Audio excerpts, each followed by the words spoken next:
Alléluia. Bonjour à tous. Ceux que j'ai pas vus, j'espère que vous allez bien, mais je pense que oui. Amen.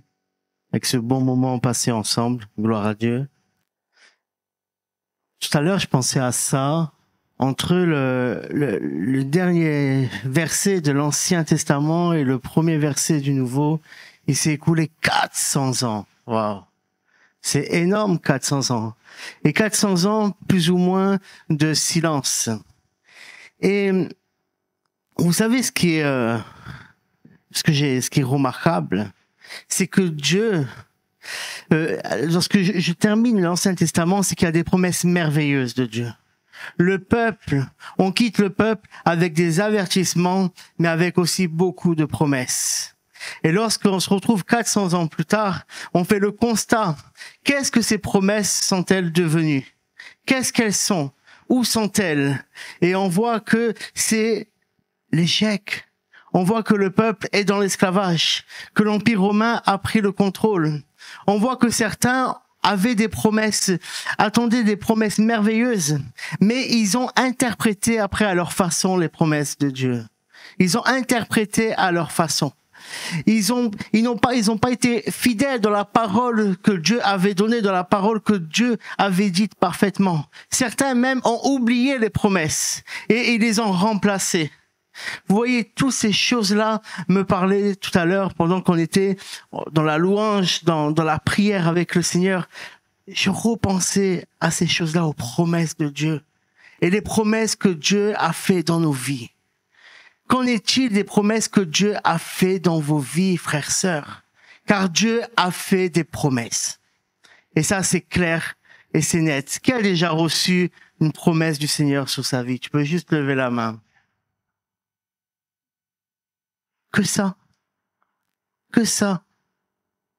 Vous qui n'avez pas levé la main, sachez que vous avez reçu aussi des promesses de Dieu. Sachez-le. Peut-être que vous l'avez pas encore compris, que vous l'avez pas encore identifié, mais vous avez reçu des promesses de Dieu dans votre vie, car Dieu a des promesses pour vous. Et lorsque la promesse n'arrive pas, que fais-tu? Que fais-tu? Est-ce que tu te dis, j'ai reçu une promesse de Dieu, voilà déjà 10 ans de cela. Et la promesse, je ne la vois pas. Peut-être que je l'ai mal comprise. Peut-être que je l'ai mal interprétée. Peut-être que Dieu n'a pas voulu dire ça. Et voilà que tu commences à vouloir rentrer, toi, dans la promesse à ta manière. Et voilà que les choses seront en échec. Car c'est toi qui veux forcer la main de Dieu à ce qu'il fasse sa promesse. Mais la parole dit, si la parole tarde, attends-la.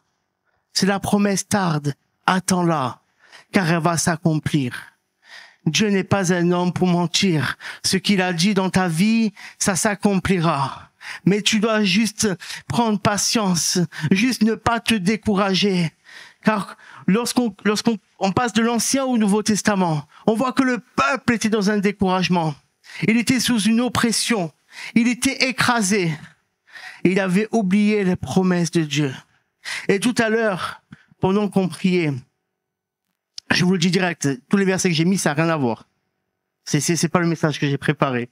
Tout à l'heure, pendant qu'on priait, le Seigneur m'a dit, il y a quelqu'un dans cette salle. C'est comme un Siméon. Vous savez, Siméon, il avait reçu une promesse lui aussi, parce qu'il attendait fermement la venue du Messie. Mais il n'attendait pas la venue du Messie avec sa manière de ce qu'il pensait ce que le Messie devait être, ou ce que le Messie devait faire. Mais il savait que Dieu devait envoyer un Messie. Et il était fidèle dans la promesse et il attendait, et il priait. Et Dieu lui avait dit, de ton vivant, tu verras le Messie. Et il a vu, il était déjà très âgé, il a vu lorsque Jésus a été emmené au temple pour être présenté. Et Dieu lui a dit, voilà, j'accomplis ma promesse envers toi.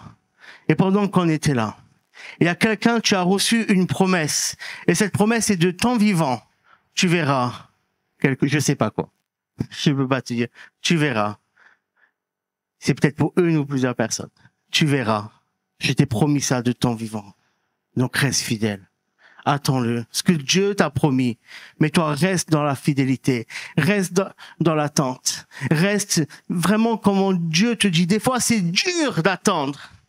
Des fois, on veut les choses vite, n'est-ce pas? Hein? Moi, le premier, je déteste l'attente. Mais Le timing de Dieu, c'est toujours le bon timing. Et on n'a pas besoin de forcer. On n'a pas besoin de vouloir à tout prix nous-mêmes accomplir cela. C'est Dieu qui accomplit. Moi, je me dois de rester fidèle à la parole que j'ai reçue. De rester fidèle à la promesse et de le croire. C'est comme tout à l'heure, vous vous êtes avancé devant, vous avez reçu votre miracle. Vous l'avez reçu, votre miracle, ou pas? Je parle à vous que vous êtes avancé devant. Ne me dites pas que vous avez oublié déjà. S'il vous plaît, que le feu de Dieu soit là en vous. Est-ce que vous avez reçu votre miracle ou pas, vous qui étiez là? Soyez fidèles dans ce que vous avez reçu. Soyez fidèles dans ce que vous avez reçu parce que Dieu vous a donné quelque chose. Lorsque Dieu parle, il parle pas pour rien dire. Nous, ça nous arrive. Hein. Moi, ça m'arrive beaucoup de parler pour rien dire. Mais Dieu, non. Lorsqu'il parle, c'est efficace. Sa parole a un effet puissant. Il ne parle pas. Ce n'est pas du vent lorsqu'il parle. Mais c'est vraiment un acte qui est posé dans vos vies. Vous qui étiez devant. Dieu a parlé, a dit, toi qui as besoin d'un miracle, viens. Et tu es venu. Et tu as reçu ton miracle. Préserve ce miracle. Garde ce miracle maintenant. Garde ce miracle. Peut-être que tu es venu parce que tu avais un gros souci de santé. Gloire à Dieu, garde ta guérison, ton miracle. Peu importe ce que tes yeux peuvent voir dans les jours à venir. Peut-être que tes yeux vont voir le contraire. Peut-être que ton corps va te faire ressentir le contraire. Reste dans le miracle que tu as reçu. Tu crois ou tu crois pas que Dieu t'a donné. Si Dieu te donne, reste, ne perds pas. Ne perds pas la bénédiction. Ne perds pas. Parce que Dieu, lui, il ne t'enlève pas ce qu'il t'a donné. Mais nous, on a la possibilité de le prendre et de le jeter. De le prendre et de l'abandonner. Le diable peut venir avec un ou deux mensonges. Il peut venir t'attaquer dans tes pensées, dans ces choses-là. Venir te dire, mais tu vois, tu es venu devant et pourtant, qu'est-ce qui a changé dans ta vie? Rien n'a bougé. Si tu commences à croire cela sans te rendre compte, toi qui avais fermé la main tout à l'heure, tu es en train doucement d'ouvrir ta main. Et lorsque ta main sera ouverte, tu te feras chipper, tu te feras voler ce que tu as reçu. Reste fidèle, crois, crois, crois. Et c'est ça la foi. C'est ça la véritable foi. Au final, c'est pas croire ce que nos yeux nous disent, c'est pas croire ce que je peux ressentir, c'est pas croire tout ce que je suis en train de vivre, mais c'est croire ce que Dieu a dit. Et ce que Dieu a dit, il ne s'est pas trompé. Si tu es venu avec une assurance, garde cette assurance-là. Il y a des gens, je sais qu'il y a des gens qui sont comme ça. Il y a des gens qui vont venir et vont se dire, en fin de compte, peut-être que j'ai pas compris, c'était pas pour moi. Mais oui, c'était pour toi. Tu es venu avec l'assurance, avec la foi. Reste avec cela. Préserve ce que tu as reçu. Garde-le comme un trésor. Les promesses que Dieu t'a dit, les guérisons, les délivrances, tout ce que Dieu fait dans ta vie, il va l'accomplir parfaitement. C'est ça. C'est ça la parole de Dieu. C'est la vérité. C'est ce que Jésus a dit. Ce que Jésus donne, il le donne. Mais nous, on doit rester patiemment, fermement, avec un cœur vrai devant la parole de Dieu. Vous savez, j'ai pensé aussi dans la suite de ce message tout à l'heure, le Seigneur a vraiment été bon avec moi, miséricorde. Il a vraiment fait grâce. Lorsque Jean le Baptiste était là, il baptisait les gens. Les gens venaient publiquement, ils confessaient leurs péchés et ils recevaient un baptême d'eau. C'était quelque chose qui était hors des codes de l'époque, hors des codes de la loi. Lorsque je lis la loi, je ne vois pas de baptême d'eau. Je ne vois pas ce genre de choses. Et bien souvent, le peuple avait codifié. La loi dit comme ça sera comme ça. Mais le problème, c'est qu'ils avaient trouvé un moyen aussi souvent de faire comme ça les arrange, de pouvoir dévier la loi. Souvent, lorsqu'on lit la parole de Dieu, lorsque le peuple était dans un péché, et pourtant il continuait à offrir des sacrifices, à offrir des choses, il continuait à respecter la loi. Oui, je vais faire la Pâque. Oui, je vais faire le Yom Kippour, je vais respecter le Shabbat, tout ça. Oui, je fais, mais pourtant ils étaient dans le péché. Ils s'étaient détournés parce qu'ils avaient codifié. Mais Dieu n'est pas un Dieu qui est limité à un code. Et Jean-Baptiste était à contre-courant. Il faisait des choses. Cet homme qui sortait de nulle part annonçait annoncer, préparer la voie du chemin, annoncer la repentance. Et c'est la repentance qui leur donnait accès. Ils n'avaient pas besoin d'attendre une fois par an, de venir traditionnellement, offrir leur péché de repentance. C'est bien.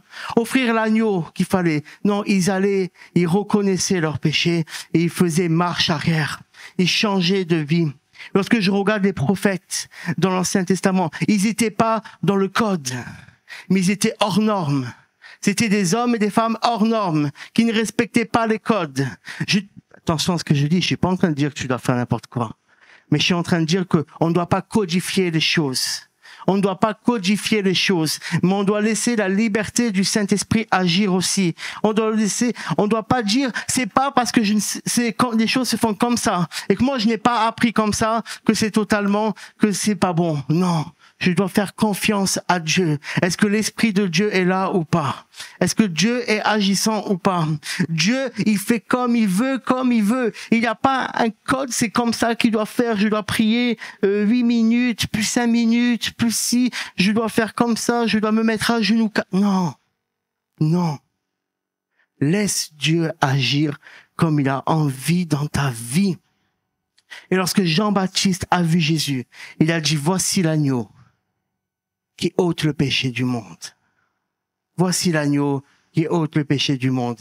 Voici l'agneau qui ôte le péché du monde. Voilà ce que Jean-Baptiste a vu lorsque Jésus était là. Il a dit l'agneau qui ôte le péché du monde, pas celui qui efface, pas celui qui est là et que le péché, tu vois, il est juste couvert. Non, il l'enlève carrément. Jésus est venu et il a enlevé le péché du monde et gloire à Dieu.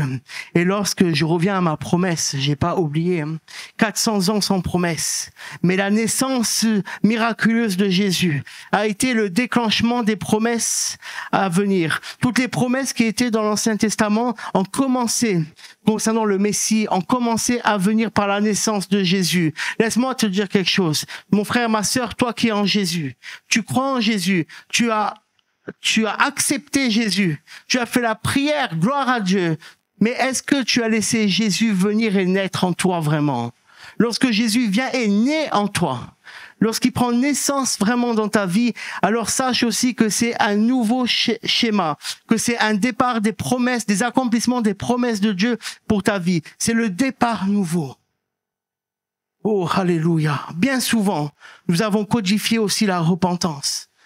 Bien souvent, des gens, ils savent même pas pourquoi ils demandent pardon, ils se sentent pas coupables. Je dis pas qu'on doit vivre avec un esprit de culpabilité, non. Le diable, lui, veut nous mettre un esprit de culpabilité. Mais la repentance, c'est quelque chose de sincère. Je sais que j'ai fait mal. Je sais que j'ai fait mal. Et je veux me débarrasser de ça. Je veux demander pardon à Dieu. Je sais, Dieu va venir me laver, me purifier. Dieu va m'accepter. Dieu m'a racheté par le sacrifice de Jésus. Dieu m'a sanctifié par le sacrifice de Jésus. Dieu m'a justifié par le sacrifice de Jésus. Dieu m'a purifié par le sacrifice de Jésus. Dieu me donne un accès au Père par le sacrifice de Jésus.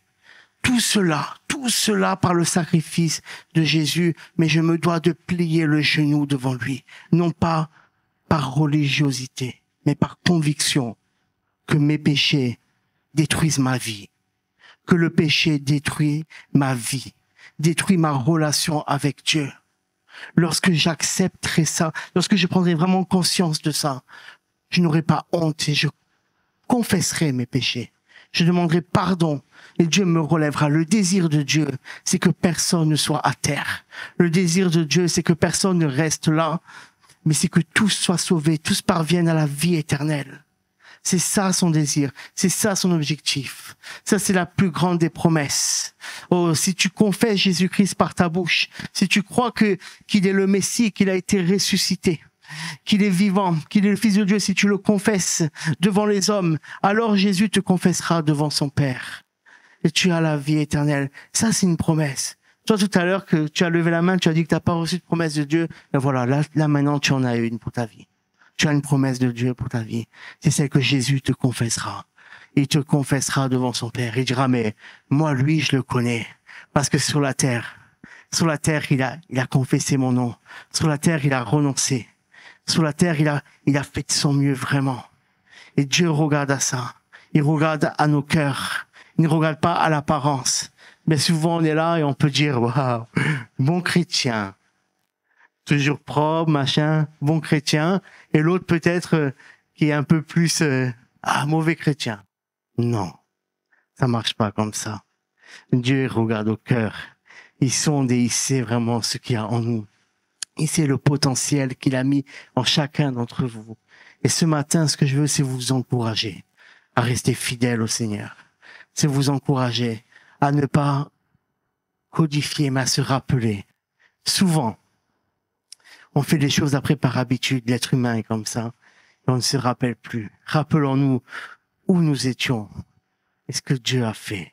D'où Dieu nous a sortis. Comment Dieu a touché nos vies.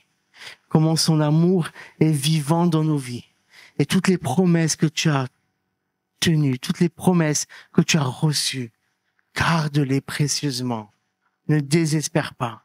Je veux vraiment dire ce matin, ne désespère pas. N'abandonne pas. Ne crois pas. On a vécu un mois de mai et de juin fabuleux, n'est-ce pas? Combien de personnes ont été bénies par la venue de la sœur durant ce mois de juin? Est-ce que vous avez reçu des choses ou pas? Est-ce qu'elle vous a dit des choses ou pas? Elle vous a dit des choses. Vous avez reçu ces choses-là. Combien ont déjà abandonné, oublié? Lève pas la main. N'abandonne pas, n'oublie pas. Quand tu reçois une parole, une promesse, note-la, écris-la, fais un audio, je sais pas. Mais de temps en temps, comme tu es comme ça, c'est pas très terrible pour toi.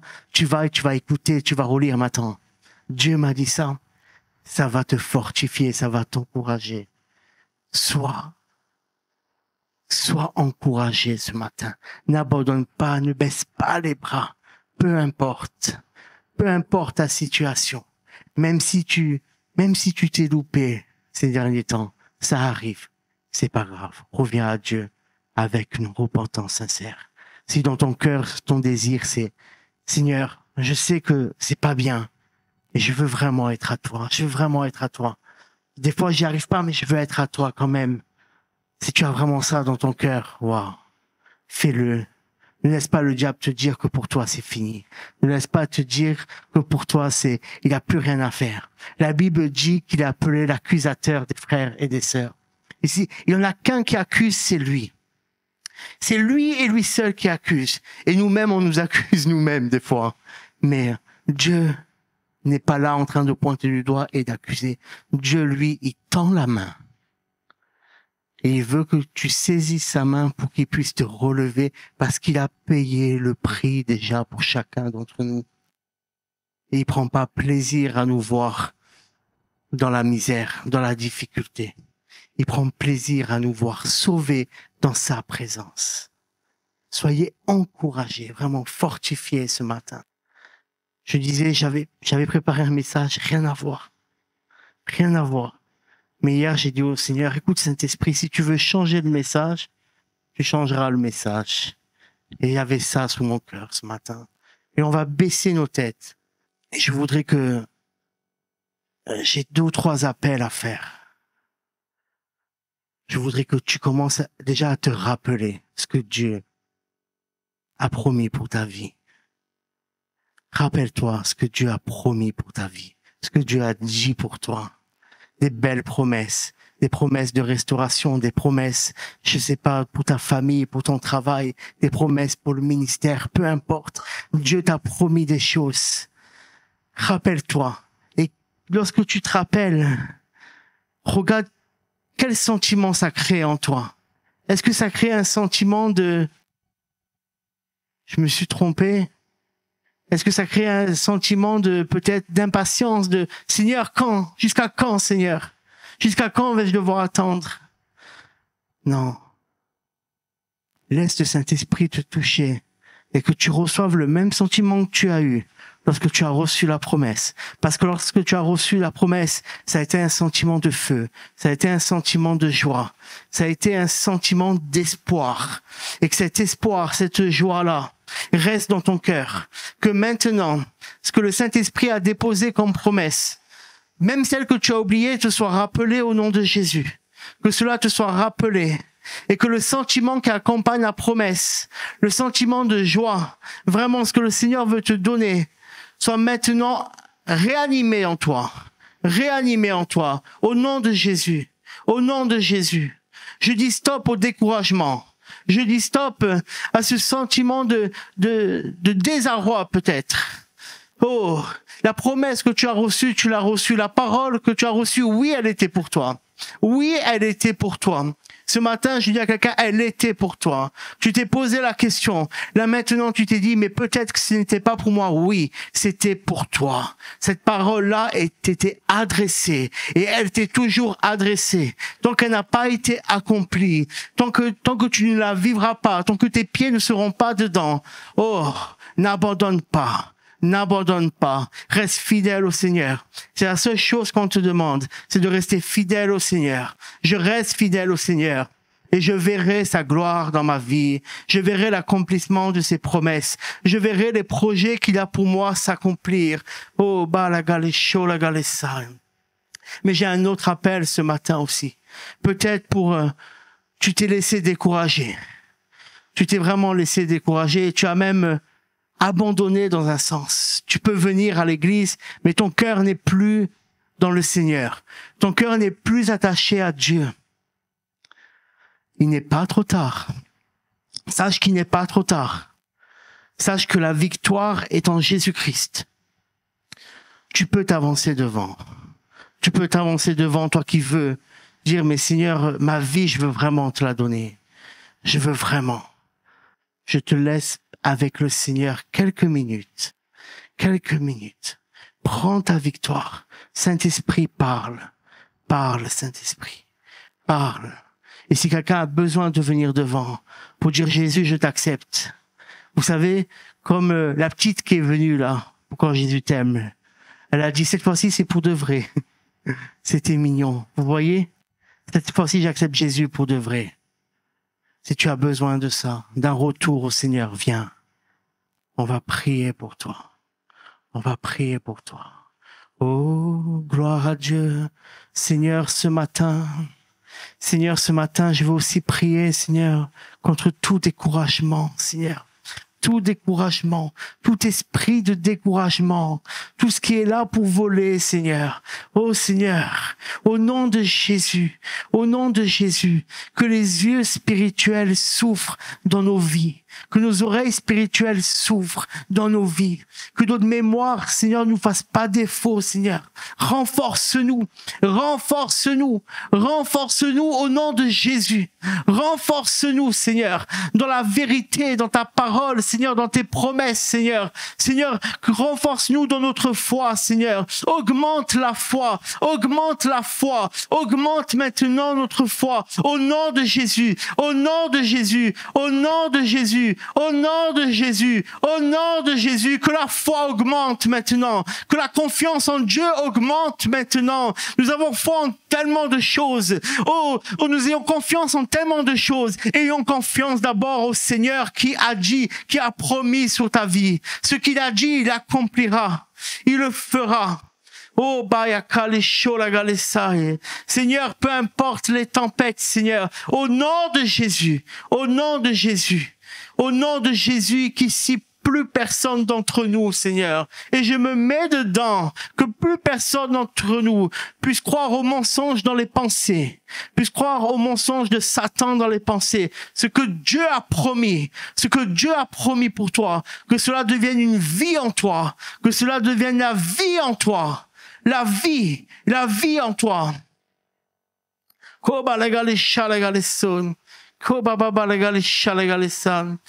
Oh, je déclare la vie en toi. Ce qui était mort reprenne vie.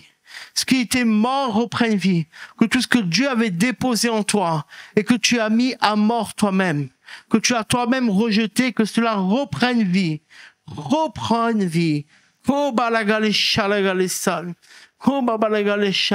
À l'image de la vallée où les eaux étaient desséchées. Que des eaux desséchées. Et Dieu a dit au prophète, ordonne déjà que les os se remettent. Ordonne que le système nerveux prenne place. Ordonne que les muscles, les organes prennent place. Ordonne que la peau soit là. Et voici que là où il y avait la mort, il s'est levé une armée. Que là où il y avait le désarroi, il s'est levé l'espoir. Il s'est levé la vie. Jésus a vaincu la mort. Jésus a vaincu la mort. Et je veux le dire ce matin. Il a vaincu la mort aussi dans ta vie. Il a vaincu la mort aussi dans ta vie. Au nom de Jésus. Au nom de Jésus. Au nom de Jésus, ce qui était mort en toi reprenne vie maintenant. Que tout ce que Dieu a déposé en toi reprenne vie maintenant. Au nom de Jésus. Ne lâche pas, tu n'abandonneras pas, tu réussiras. Reste fidèle au Seigneur même quand c'est difficile. Et si tu n'es pas fidèle, reviens à Dieu. Reviens à Dieu avec un acte de repentance. Demande pardon à Dieu d'un cœur sincère. Dieu te reçoit. Personne ne te juge ici. Le seul qui juge, c'est Satan. Le seul qui accuse, c'est Satan. Et c'est nous-mêmes, des fois, de notre culpabilité. Mais viens à Dieu. Reste à Dieu. Oh, alléluia. Personne n'est parfait. Personne n'est parfait ici. Personne n'est jamais resté toujours debout. Combien de fois nous avons chuté par nos faiblesses? Certains, c'est juste des faiblesses plus visibles que d'autres. Mais tous, nous sommes à la même enseigne. Et tous, nous sommes couverts par le sang de Jésus. Nous sommes rachetés et Dieu nous fait grâce. Et Dieu nous fait grâce. Alléluia. Seigneur, à toi la gloire. Gloire à Dieu. Alléluia. Je veux vraiment bénir le Seigneur ce matin. J'espère que vous vous êtes souvenus de paroles que Dieu vous avait données. Les paroles que Dieu avait dites pour vous. Elles sont vraies et efficaces. Et elles sont présentes là.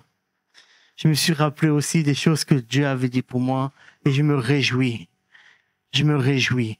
Seigneur, quand tu veux, on attendra. En attendant, c'est pas la parole que j'ai reçue qui va aussi faire que, même si elle tarde, que ma vie va être remise en question. Pas du tout. Je reste fidèle au Seigneur. Et autant voulu.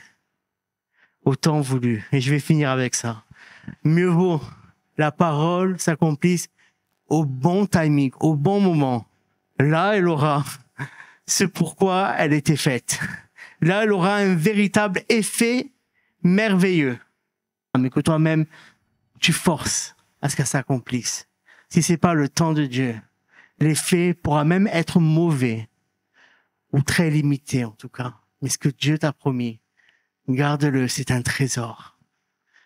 Que Dieu vous bénisse. Je prie aussi pour ceux qui écouteront ce message, que le Seigneur vous bénisse au nom de Jésus. Amen.